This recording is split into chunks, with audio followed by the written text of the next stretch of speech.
Problem ये नहीं होती कि आपको सर्दी है, प्रॉब्लम ये होती है कि आपकी नाक से पानी रुकता ही नहीं, छींक पर छींक, नाक और होंठ में जलन और थोड़ी-सी ठंडी हवा में सर्दी और बढ़ जाना। और जब ये पैटर्न होता है, तो सिंपल सर्दी-जुकाम की दवाइयाँ काम नहीं करती। आज मैं आपको एक ऐसी होम्योपैथिक मेडिसिन के बारे में बताने वाला हूँ, इस वाटर रनिंग कोल्ड में खास तौर पर यूज़ होती है, एलियम सीपा 30। नमस्कार दोस्तों, मैं हूं डॉक्टर सेहत जोशी।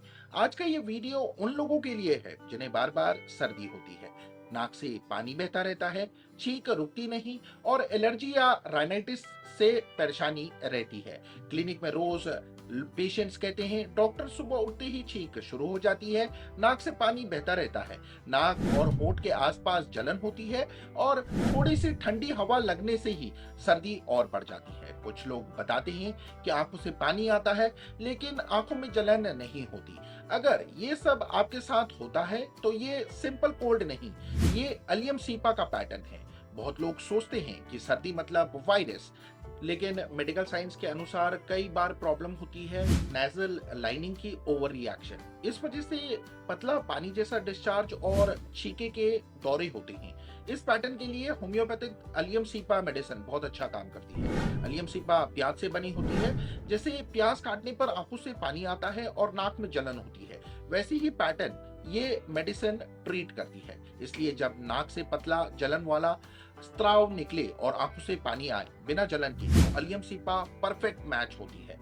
अब आप खुद से पूछिए, क्या आपको नाक से पतला पानी, नाक और होंठ में जलन, सुबह छींक के तेज दौरे, ठंडी हवा से सर्दी बढ़ना, आंखों से पानी बिना जलन के, गले में खराश और आवाज बैठना होता है? अगर हाँ, तो ये एलियम सीपा टाइप कोल्ड हो सकता है। एलर्जिक राइनाइटिस के पेशेंट्स में ये पैटर्न बहुत कॉमन होता है। डस्ट, पोलन या मौसम बदलने से नाक बहने लगती है और छींक शुरू हो जाती है।